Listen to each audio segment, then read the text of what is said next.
Welcome to the Standing Up to POTS podcast, otherwise known as the POTScast. This podcast is dedicated to educating and empowering the community about postural orthostatic tachycardia syndrome, commonly referred to as POTS. This invisible illness impacts millions, and we are committed to explaining the basics, raising awareness, exploring the research, and empowering patients to not only survive but thrive. This is the Standing Up to POTS podcast. Hello, fellow POTS patients and beautiful people who care about POTS patients. I'm Jill Brooke, your hyperadrenergic host, and today we are speaking to Dr. Catherine Lewan, licensed physical therapist, doctor of physical therapy, certified yoga therapist and yoga teacher, and patient herself who has had quite a journey with exercise triumphs and setbacks. So she is professionally and personally familiar with the finer points of physical therapy and exercise in POTS and related disorders. Today she is speaking with us about the benefits, risks, clinical pearls, tips, tricks, and more. Dr. Lewan, thank you so much for speaking with us today. Oh, you're welcome. Happy to be here. So can you start by telling us a little bit more about yourself and your work? Sure. I'm a physical therapist because on some level I knew I needed PT and I knew I needed to figure out some of the things that were going on in my body. From a young age, I was rewarded for being hypermobile. I excelled at dance and gymnastics, had a short professional dance career. And I noticed I was getting injured more often than my peers. I noticed that I would get dizzy very easily upon rising. At some point in my early 20s, I was losing vision 10 or more times a day. And because I was high functioning and my medical team thought I looked healthy, they told me that I just had low blood pressure and I was very healthy and go about my business. So it took a while to wrap up the dance career. I went into some fitness for a while there, get my doctorate in PT before I started putting pieces together. And it really wasn't until my POTS diagnosis in end of 2016, maybe beginning of 2017, that my physician who made the final diagnosis with the table test said, yeah, we might as well call your hypermobile EDS while we're at it. And I was like, I don't think that's how you make that diagnosis. But he was right. I met all the clinical criteria. So I came about the POTS diagnosis really on my own. At that point, I had worked with a lot of hypermobile patients. I had seen patients who had POTS, and I'll never forget my first POTS patient. I was thinking the whole time, like, okay, we didn't learn about POTS in school, so I better look this up. And as soon as I looked it up, learned more about it, I was like, this is me. This totally explains all that stuff that they wrote off as low blood pressure. But yeah, so I really came to the diagnosis myself. I did my own orthostatic vitals, my own poor man's tilt table test. In that journey, the further I got along with my own personal struggles and challenges, the more I started seeing these patients. I decided to be transparent about what I was dealing with, and I thought I would get like a handful of, a few EDS patients here and there, a few POTS patients every now and then. And I was wrong. The people who told me that these things were rare were wrong. I was practicing clinically in Chicago at the time. And Chicago is a pretty big city. You'd think there'd be other people who really, were specializing in this, but there really aren't a lot. And so my whole caseload almost overnight, looking back, it feels like it was overnight, became EDS, hypermobile, POTS, dysautonomia patients. And then as time went on, it became long COVID POTS patients. And it became just kind of a niche practice for me. So as I was figuring out how to manage this for myself, I was also working with patients and helping them figure out how to manage it in their lives and their situations. Wow, that's interesting that it snowballed so fast for you. Can I just ask, what percentage of your patients with POTS, dysautonomia, EDS type stuff had solid diagnoses versus were like you? Because it sounds like you went through, years and years of PT, never knowing what your root issues were. Yeah, absolutely. And I'm not sure, honestly, I'm not sure if I would have gotten there if I didn't have the education and resources that I had to help myself get there. So I can totally see where patients can go decades without getting answers. And it's really unacceptable. And we need to do better for these folks. I would say I found myself more often than I ever would have expected providing that information for patients and saying, hey, you know what? Here's what I'm seeing. Here's the clinical criteria for EDS or POTS. Hypermobility was a diagnosis that I could make because that's a musculoskeletal diagnosis. I could say, yes, you're hypermobile. If you have symptoms, you're on the hypermobility spectrum. But EDS and POTS, I always try to make it very clear that that is a medical diagnosis. You do need a medical doctor to rule out any other reasons why your heart rate is doing what it's doing or your connective tissue is a little different, right? But I would walk people through the diagnostic criteria. For POTS, it was the orthostatic vitals 10-minute stand test. And I was very surprised at how often I was the first person suggesting that we even do that. And I led a lot of people in that direction and then helped them find the medical team that they needed. It almost became like I was functioning as like a primary care PT, right? Like I'm going to help you find the right kind of pathway and then the team members that you need in order to manage this, right? But yeah, I would say, gosh, anywhere from maybe 25 to 50% of my patients didn't have an official diagnosis. They found out about me because somebody said they might have some hypermobility or they might have some dysautonomia, or they just heard that I deal with these kind of complex multi-system things going on in people's bodies and find me that way. So this whole thing about the hypermobility spectrum is a little bit interesting to me because back when I was getting my diagnoses, it was not a spectrum. Either you had enough points on the Baden scale or you did not. And at the time I was 1 point short. And even though I was in my 40s and I could do splits in every direction and then, a few other interesting things that, people would, I guess, call party tricks, I didn't technically qualify. So that was it. And we never thought about it again. But it sounds like nowadays things like that would be a little more in the maybe category. Can you talk about what's the spectrum thing that now has replaced the EDS specific label? Yes, that's another great question. And I think it's overall a good shift, right? Because it's not black or white. It's not a yes or no thing. It is based still on the Baton score primarily, and the Baton score is not perfect, right? If you happen to be more hypermobile in your elbows and your knees and your fingers, you're going to test positive on Baton. If your hypermobility exists in your shoulders and your hips and they sublux and dislocate all throughout your lifetime, but those other joints aren't all that mobile, you'll show up as negative on a Baton, which is, I think anybody who knows hypermobility well enough knows that and knows that the Baton is a limited tool. It's the only real validated tool that we have. We don't have better options that are validated for this, but that doesn't mean that if somebody doesn't meet that 5 on out of none Baton that they're not hypermobile. It just means it's a limited tool, right? So there's the movement in the direction of spectrum is, I think, recognizing that. And really, even if somebody, doesn't meet the criteria on Baton, it should be asked, and you should have been asked, the 5-point criteria, which looks at historical hypermobility as well. So could you ever do the splits, right? If you're any older than 30, you're already stiffening up, right? So if you could have ever done the splits in your lifetime, if you could ever bend your pinky back by 90 degrees, if you could ever make your thumb touch your forearm, these would be things that indicate that your tissue is different.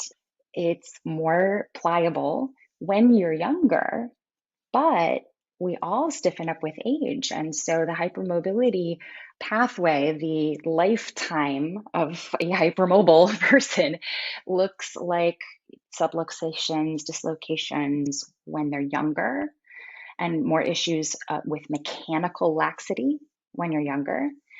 And then it seems to turn into more of chronic pain, which is one of the things that irritates the autonomic nervous system, right? The autonomic nervous system is sensing injury after injury after injury and pain that's not resolving.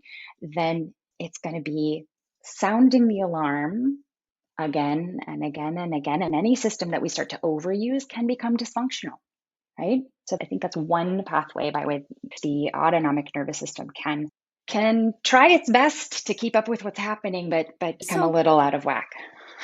Yeah, so that's interesting because I think we don't hear about that pathway very often. But if I'm hearing you correctly, you're saying that just the chronic pain of the hypermobility problems or a lifetime of those can then contribute maybe to that maybe hypervigilant state or sympathetic overdrive that then contributes to the dysautonomia. And I think that the mast cell people would say it contributes to mast cell activation syndrome.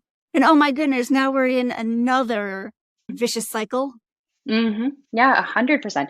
So we do know this about the chronic pain community. There's very good evidence to show that the autonomic nervous system becomes maybe not like POTS criteria dysfunctional, but the autonomic system becomes dysfunctional if you're dealing with pain long enough. The inflammatory system, the immune system becomes dysfunctional if you're in pain long enough, right? These things all tie in together. So absolutely, one can trigger the other, and then they all get involved, and it's going to feed into one another over time. But then that last stage of hypermobility, it gets really confusing. I'd say I'm in that last stage. I'm in my 40s, but you get to a point where you're no longer as bendy. You're actually feeling kind of stiff, right? And you may present as stiff. So you look like you're not all that mobile, but that doesn't mean the problem wasn't there all along. It means nobody caught it sooner. And so I affectionately call it the aging hypermobile stage, right? And I put myself right in there, is such that you're stiffening up, but you still have now at this point the inflammatory issues. You have the autonomic issues. You have the chronic pain issues. And with that comes central sensitization and dysregulation of the central nervous system, right? And the pain system itself. And so at that point, you may be a 0 on Baton. You might be a 1 on Baton. You may not have joints that are dislocating anymore, but that doesn't mean that wasn't the underlying issue all along, or one of the pieces of the puzzle. Yeah, no, I think that's so important because I know what goes through my head sometimes is, all right, I got 10 things I should really be dealing with, and the joint pain is just pain. I'm going to leave that one be. But it's not harmless, is what I'm hearing, that there's reasons, even if you kind of can gut it out, you shouldn't. But I think this brings us to the next thing that we were really excited to hear about from you, which is how to think about exercise and the pros and cons, and especially for people who have pain, or how do you get all the benefits without all the risks and downsides? Can you just maybe free associate like how you think about patients like us? Absolutely. It's a challenge that I actually really like. I enjoy it. I've always enjoyed a good challenge, but for me, it becomes an exercise in creativity, because here you have someone who has pain with XYZ movements, and maybe they have dizziness and autonomic issues with XYZ movement. And then, if you dare to tape them, you're going to flare up the MCAS. So like some of our traditional tools in PT are not going to work. And so I think a lot of clinicians go, and they freeze up and they don't know what to do with that, right? And so they either are horribly conservative and don't really do much of anything at all, or they do okay, just tough it out, just deal with it, push through it, which isn't feasible. There are a certain number of things you can push through in life.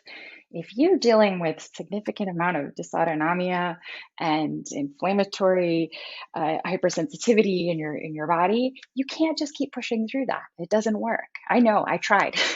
I know, we're excited to talk about that. You have quite the Yeah. story, and maybe I'll put that out as a tease for people to hang in and hear about that. But yeah, you've been through it all with yourself and with others. So when you Mhm. say it's an exercise in creativity, can you give us examples of what you're talking Sure. about? Sure. I mean, the Levine protocol is a good example of, all right, well, we know that exercise helps to condition the cardioautonomic system. We also know it helps with chronic pain and has an anti-inflammatory effect when it is done in appropriate doses and in ways that don't flare up all the stuff for that person. So the Levine protocol is kind of like a start. And Dr. Levine, of course, found that, all right, if somebody's autonomic system is really revved up and overworked and dysfunctional in standing, let's start exercise lying down. I've had people lie down flat on the ground and get just those bike pedalers where they're just moving their feet, lying totally flat. Or I've even had some folks lie down on their belly and pedal with their arms, for short periods of time to gradually condition themselves to be able to tolerate a little bit more exercise. And with the chronic pain and the autonomic stuff and the inflammatory stuff, the way that I've come to think about it is you have to kind of sneak it in just under the radar. If you do too much, you're going to flare those systems up. You'll have way more pain, you'll have way more dysautonomia, you'll have way more inflammatory stuff that is going to stop you in your tracks. It's self-limiting. That's what I mean when I say you can't just push through it. I mean, I would have. I was a professional dancer. I was in point shoes with my toes bleeding through my point shoes, and I would just keep going. The show must go on, right? But you can't do that with POTS. You just can't. And the same for chronic pain. If you just keep flaring things up, it's a downward spiral, right? So you find those ways, like if I have somebody who can't tolerate being on their back, they can't tolerate being on their stomach, they can't, for some reason, the bike pedalers aren't working. All right, what exercise can we do in sideline? If sideline hurts their neck, what kind of pillow do we need to get? Do we get them in partial sideline? There's so many different ways to do it. And that's where, with my dance background, I actually have come to think of it as choreography. Oh, I love that. There's, okay, what moving parts are there? What could I play with? What could I tweak? What kind of choreography could I come up with that this person could do, right? So that they get the Yeah. benefits of exercise. And then you have to fly under the radar. And what I mean by that is you do just enough to get the conditioning effects, the beneficial effects, but not so much that you're setting things off. And that can be a really delicate balance. And that's where I do believe you need someone who really knows this to help guide you through it. I wish I had had that person when I was going through it, because even as a PT, it was really challenging to find that amount that would be enough to get me the benefits of exercise, but not so much that it set things off. And it really is trial and error. It's trial and error and learning. Sometimes you learn that you did too much because you do flare things up, and that's not easy. But you learn from it and you adjust and you just keep adjusting and tweaking it. And it's not a linear process by any means. There's going to be ups and downs along the way, and you learn to go with the flow. If you don't, and you just insist, well, I'm just going to stay on this path because I believe I should be able to do this much more today, it doesn't work. And people end up quitting because they flare things up too much. And you do that enough times over and over and again, and it just becomes self-defeating. And so you have to learn how to adjust along the way and adapt and listen to your body and listen to your body's signals. So I don't believe, and it would be interesting if we could get Dr. Levine on this call to see what his intentions were. But when you do research, and right now I am focusing on research, I just moved to Charleston and at the Medical University of South Carolina, where we're doing some interesting research in this area. And when you do research, you do have to keep everything the same and have everyone do the same kind of a program in order to show the efficacy of that program. But in real life application, in clinical application, you don't make somebody do the Levine protocol exactly how it is. That's not appropriate for everyone. So I always would walk people through, here are the concepts that we're going to use. We're going to start you out with more recumbent. We're going to find positions your body can tolerate. We're going to find the amount your body can tolerate. And for some patients, I would start out with 20 seconds of exercise and then rest and do some deep breaths, regulate the autonomic system a bit, and then go back for another 20 seconds. And I would have people who would start there thinking, oh my gosh, this is going to be so slow and so tedious. And yeah, it's hard work and it's tedious, but after a number of months, they're doing 20 minutes. And a few more months, they're doing 40 minutes. And my experience has been by the time you're starting to tolerate 30 to 60 minutes at a time in the Levine protocol, especially when you get to the more upright 30 to 60 minutes, then you really start to notice the real life benefit. Then you're noticing you're not winded walking to the grocery store anymore, right? And that's where it gets really fun because you start to see and feel the reward of your efforts. But I always try to prepare people for it's not going to happen right away. It's almost like when you go on a diet and you're trying to lose weight and you change your diet and you're working so hard and it's so painful and you're so hungry, but you don't start losing weight right away. It might be weeks, right? And you sort of have to go through that discomfort for a bit. And I'm not advocating for anything extreme. Do these things in healthy, safe ways that are right for you. But there is going to be that period of I'm uncomfortable. This doesn't feel great. I'm not sure if I'm on the right track because I'm not seeing results yet.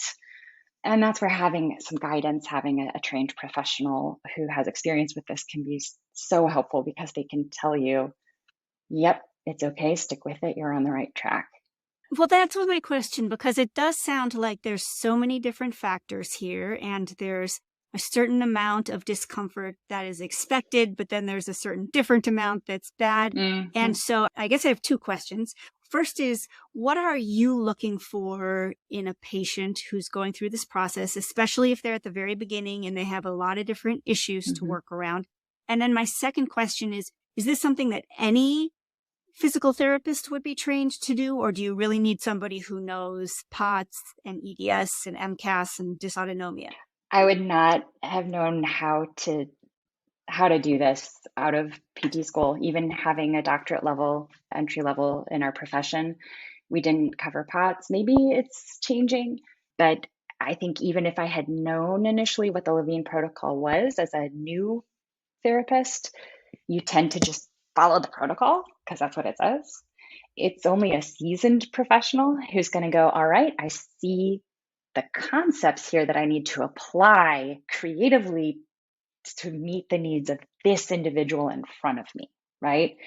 And then there's also structure. And our healthcare system often does not give us structure that it allows therapists to spend, say, an hour each session with their patients, listening to them and listening for those cues of, okay, their body is handling this okay. We can push a little bit more, or it's really not. And we need to back off. We need to slow down, right?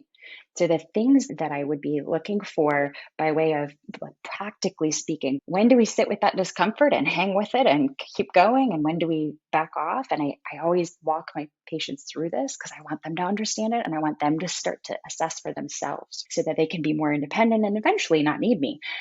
But system is giving you signals that this is very uncomfortable, painful, increasing symptoms rapidly.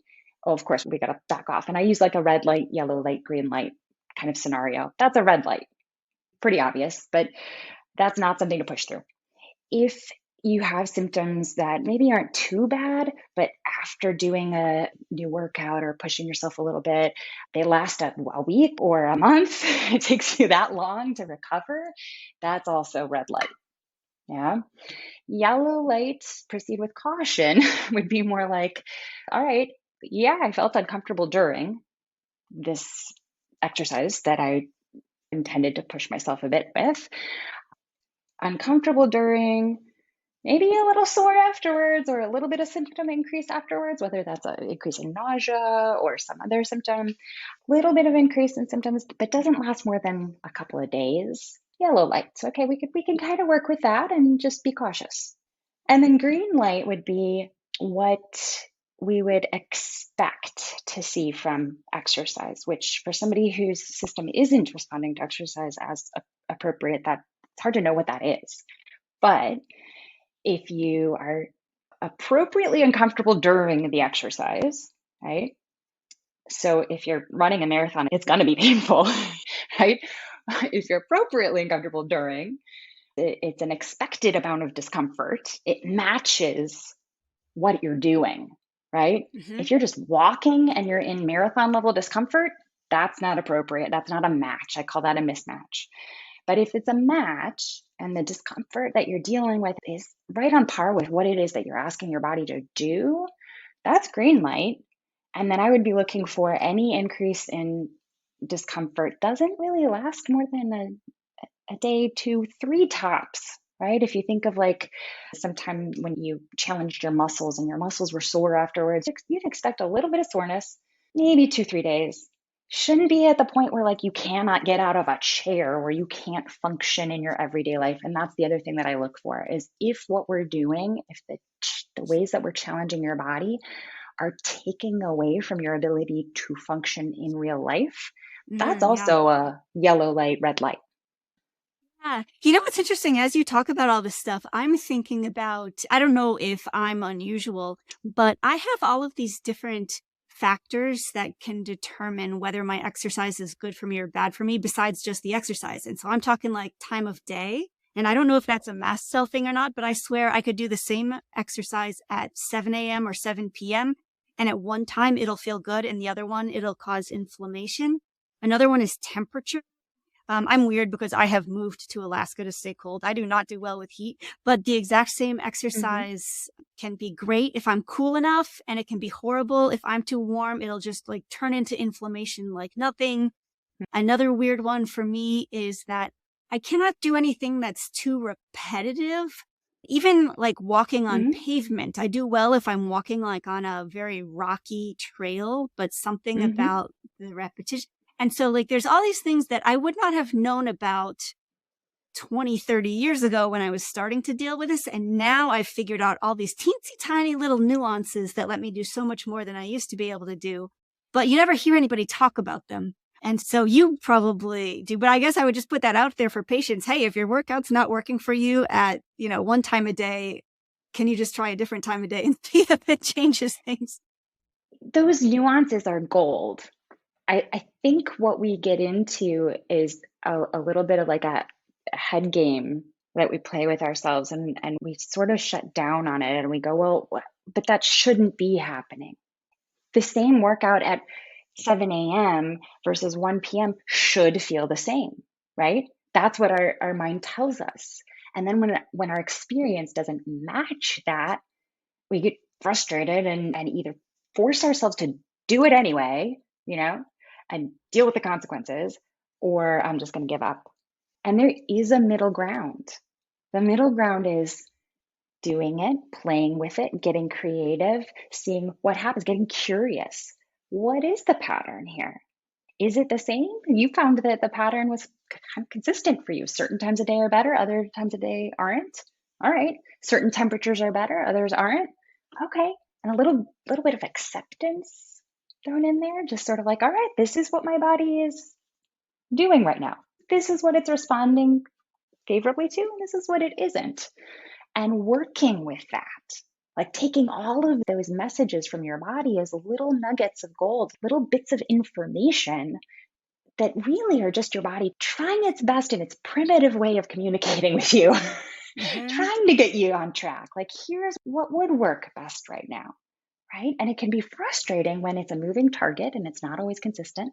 And it's really frustrating when it doesn't match up with what our rational brain is telling us it should be.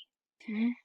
And there have been times with patients where I can say, oh, well, actually, those different times of day are different fluctuations in your inflammatory levels, and that's okay, and we can work with that. There are other times that even with everything that I know and I've learned over the years, I can't figure it out. And I just have to go, look, I'm not sure why your body is doing this, but it's doing it and it's sending us a strong message. We've just got to listen and work with that. We might not ever know. And that's something I think we prioritize that in our culture, is that we want to know, we want answers. And we feel like we need to have answers in order to move forward. Nope. Sometimes we can just go, all right, I might not fully understand this, but I'm going to work with it in order to get the benefits of, in this case, it might be exercise and progressing an exercise program so that I can start to feel better. But if we hang ourselves up on, I don't understand this, so I don't like it, I don't want it, I'm going to resist it, then we don't ever get there. Mm-hmm. Yeah. Can you talk about the extra challenges that you've had with people with long COVID? Because I know that you're always so positive, and I know you've talked about how you don't like to talk about failures. You have, other words for that. And I guess they have so many completely novel challenges that you probably are on the very forefront of understanding. What's going on with those POTS patients? So I think that's a great example of, we may not fully understand. It may not make sense yet. And I mean that in a broader sense of, we scientists don't understand it yet. Medical professionals might not fully understand it yet. It might be decades before we get a little further in our understanding. But that doesn't mean that we have to just freeze up and go, oh, well, nothing can be done. We understand enough of the concepts of how to pace, how to gradually progress exercise in a way that is symptom based, to work with this person's system and what it's telling us. We know enough that we can move forward and not just freeze up and go, I'm going to wait the decades to see when they finally come up with a solution for this. We know we don't have that option, because we have patients with ME, myalgic encephalitis. We've got patients with chronic fatigue syndrome. We've got patients with POTS who for decades haven't had answers. We don't have a cure for those things yet. It's been decades. Seem like exercise is helping the long COVID patients? And I guess, what about the ones who also have ME? What are you finding? There's a huge amount of overlap. ME is a little bit of a tricky diagnosis, kind of like hypermobility, like you mentioned. Like, do you meet the criteria? Do you not? Is the criteria going to change over time? Right? So there's tons of overlap. We know that there's a lot of features that are going to carry over from one diagnosis to the next. We know the autonomic nerve system isn't happy, isn't functioning optimally. We know the immune system isn't functioning optimally. And so I think what we see with ME, with long COVID patients, is that sometimes that graded exercise is done on what's called a quota base, where you did 20 minutes last week, you're going to do 30 minutes this week. And that's just what the protocol says. That does not work. Maybe once in a while, you might hit gold with that, with the right person. But overall, it does not work. And I think that's why we see studies where patients with ME, believe that exercise is harmful for them. If someone didn't adjust it for them, if someone didn't help them listen to their body's signals and make those adjustments along the way, it is harmful. It can be harmful. There have been studies where they looked at people who were successful, and I'm saying that with air quotes, at an graded exercise program with ME. And they found that the people who were successful, able to progress the exercise, really were just not doing as much in their everyday life. So they only had so much energy to give. If they were giving it to this graded exercise program, then they weren't cooking dinner. They weren't finishing the laundry. Yeah, so that's not right? success. Yeah. So again, it's not success. But if you try that, you fail. I use air quotes with that. I don't like to use the term fail, because we don't have to let that be a failure. If that graded exercise program didn't work, okay, how do we use this as useful information so that we know we've got a better sense of what your body is and isn't tolerating and how we need to be creative to adapt it to make it work for you, right? So again, if doing the exercise program is making it so that you can't cook dinner for your family and you can't finish the laundry and you can't even get yourself to take a shower because you're so exhausted, right? Then that's useful information. We need to adapt. We need to back off. We need to find a way to do it differently so that you can tolerate it. And sometimes with the ME folks, with the long COVID folks, that can be a very slow process and involve a lot of pacing. I mentioned before that I've had patients that I start with just 20 seconds of exercise at a time, and it might even be low level exercise. And we might need to split that up into an AM session, 20 seconds in the morning, and maybe an afternoon session, right? And if they're feeling up to it, maybe another 20 seconds in the evening before bed. If at that point they're feeling like, all right, I can handle another 20 seconds. If not, okay, then don't. Then do what I call active rest or active recovery exercise instead. Okay, that might be laying down to do some deep breathing. It might even just be reading a good book that you enjoy, because that's also regulating for the autonomic system, and writing in a gratitude journal helps lower inflammation. So maybe it's that kind of exercise that needs to be done. We might have to get really creative and put that exercise, I like to call it sandwiched, in between some of these active rest or active recovery type exercises. So maybe, start out with your deep breathing to calm and soothe the system. Do the little bit of exercise, whatever's appropriate, whatever you can tolerate, and then sandwich it with another active recovery exercise to, again, calm and soothe the system. Let your system know this is okay. Because if everything's kind of on high alert, if all the alarms are going off, if your body is trying to alert you, something's wrong, if you start doing exercise, it's going to tell you, oh, this is not good. Even if exercise is healthy for you long term. And the other thing that tends to throw us off when our systems are on high alert is just change. Any change might be registered as, whoa, let's sound the alarm even louder, right? So we have to, again, find ways to kind of fly under the radar and signal to your system, yes, there's a change that's happening. Yeah, there might be a little bit more activity, but it's okay, it's safe, and we don't have to sound all of those symptom alarms that are trying to get your attention and get you to take note. And if you don't know how to listen to those alarms, you might just hear, all right, I bet I've got to stop, right? Wow. So somebody who is so debilitated that they can only do maybe 20 seconds, what have you seen? I guess, do you have some hope to offer those people? How far have you seen those people get? Can they work up to 5 minutes? Can they work up to 30? What's in the range of possibilities when you're starting there? I did have a POTS patient who started with 20 seconds at a time, and we did have to space it out throughout the day. And she did get up to a point where she was doing 40 minutes of biking 5 days a Wow. week. Yeah. Wow. And so there's hope there, but that life is always going to throw some challenges your way. There will be ups and downs.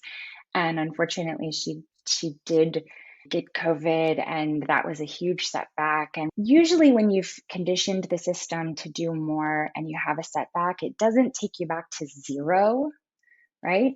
But it really did set her back. And it was a big bummer to have to start back again with just these small amounts of exercise. But at that point, you have the experience, hopefully, of seeing, hey, this can work. I know if I put the work effort in and I listen to my body along the way that I can see progress. So it usually is easier the second time around, the third time around. I shared with you that I recently had a CSF leak situation Yeah, where can we talk about your yeah. situation? Because I Sure, think yeah. you have sort of seen the depths of despair and the peaks of glory. And should we end with Yeah, maybe let's go there. your story and maybe what Sure. your strategies are, what it taught you? And Yeah, yeah. that was a cliffhanger, right? We're gonna end with that. Yeah, so at the time that I figured out I had POTS and found myself somebody to confirm the diagnosis, I was short of breath just being upright and walking slowly. And that was alarming to me because I have been an exerciser my entire life, and that made no sense. Right. So I knew something was really up, and my system was trying to get my attention, and that I needed to listen, and that I needed to be humble and ask for help. So I did find a team that I could work with, and I did go on a beta blocker for a bit there to dampen the heart rate. That did help me start exercising. I started at the beginning of the Levine protocol, and I did rowing or biking. I didn't have access to a pool at that time, but that can be really great too for folks. And it was humbling. For somebody who had a professional dance career, I ran a marathon in my 20s, like I've always been active. It was humbling and it was really uncomfortable. But like I said, I did get to the point, it took me about a year to get to the point where I was tolerating upright exercise for an hour at a time and 5 days a week. And for me, that was the point where I really noticed a difference in my everyday life. I wasn't short of breath just walking anymore. Some of the symptoms were calming down. And I wanted to see how far I could take that. Where could I go with this? If I keep applying these principles of graded exercise and listening to my body along the way, how far could I go? And I also know that vigorous exercise does have significant physiological benefits. You can rev up your own endogenous opioid pathways and get better at creating those endogenous endorphins, opioids, cannabinoids. These are all natural painkillers that your brain can create, and it can get better at creating. Again, it took years to get there now, but last year I ran a half marathon, and I was at a point where if I felt a migraine or a pain episode coming on, I could go for a run and calm it down. And Oh, that was, wow. yeah, that was pretty amazing, right? And it actually worked better than some of the meds that I had been given. And in this process, I had gotten off of the beta blockers and I'd been able to wean off some of my meds, not nearly as fatigued as I used to be. Things were, I'm not going to say symptom free, but manageable. I got to a point where it was manageable. And with training that much for the half marathon, I actually felt better. But by that point, I knew how to train skillfully. I knew how to train in a way where I was really doing a better job of listening to my body's signals and adapting. So I didn't train on, there are all sorts of running programs where you do 5 miles this day and then you do 7 miles on this day. I didn't do that. It was like a day by day. All right, do I feel like I can do a long run today? And if not, okay, well, what can I handle? And do I need a break from running? Is my body giving me that signal? So I've gotten to a point where I could really sort of listen to those signals and adapt. And then I moved to Charleston, and moving is stressful on one's body to begin with, but I had just finished unpacking my boxes and settling in and was looking forward to exploring this new city that I live in when I developed an acute CSF leak, cerebrospinal fluid leak. So the fluid around my brain and spinal cord was leaking out of my central nervous system, which is very irritating to one's nervous system. Just to make sure people understand, so do you mean that you started to have CSF, cerebrospinal fluid, like coming out your nose? Is that what happens? Yeah, great question. That's if you have a cranial leak. If the leak is coming from your brain, it can leak out through your nose or your ears. That was not the type that I had. Mine is a leak that's coming from my spine. And in that case, if you're upright, gravity is not my friend. My body does not like upright in a number of ways. But with this particular presentation, when I'm upright, the CSF is draining from my brain down my spinal cord and out this leak through the spinal canal, right? And so the conservative management is lie down all the time. All the Lie down. time. Yep. I mean, I couldn't be up for more than a few minutes without severe headache, severe nausea. Arms and legs were going numb. And then a classic sign of a leak is that as soon as you lie down, all of those things start to get better within minutes. It's really a very orthostatic pattern. Whereas if you have a POTS headache, it's usually maybe by the end of the day, after you've been up for many hours in the day, you have that sort of orthostatic headache. This was like immediate. And I had just moved here, so I didn't have a medical team yet. And so it took a while to find healthcare providers who could even help me get through this. And they initially didn't know what to do with me. We're still kind of trying to figure it out. I still have a little bit of like a slow leak happening. But yeah, initially they just said, well, until we can figure this out more, until we get some imaging, until we come up with a treatment plan, just lie down. That's going to be your symptom management strategy. And I was like, all right, well, I can do that for a week. I can do that for 2 weeks.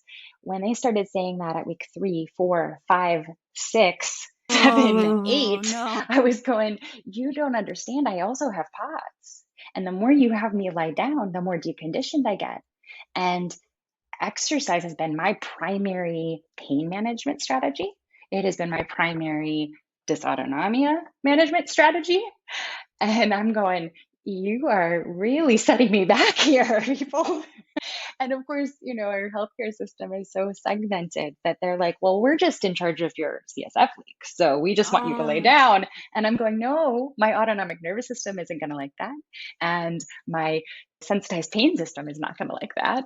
And so it was just really tough. And I did get to a point where I found the right team members.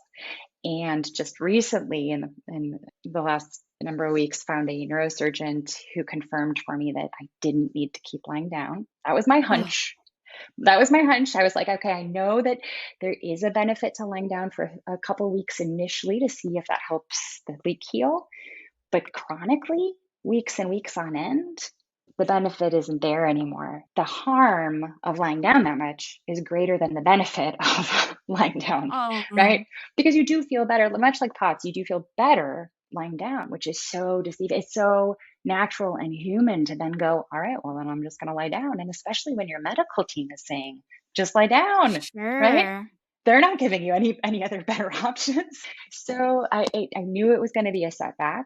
But when I got that clearance to, go ahead and move, you're going to deal with symptoms along the way, but I know how to deal with symptoms. I know how to listen to my body because I have this great experience that I had with POTS and with chronic pain. And I've learned how to listen to my body better along the way. And so that was very useful for this, because then when I started adding exercise back in, I could listen to what my body was telling me. And I'm back to the point where I'm up to running 5 or 6 miles at a time. Oh, wow. Okay. Yep.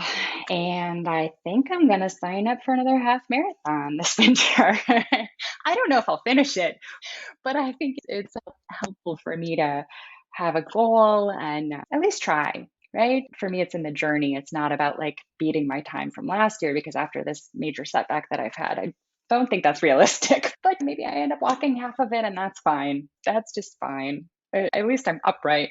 Enjoying what you can do, changing your goals, and just adapting along the way. Yeah.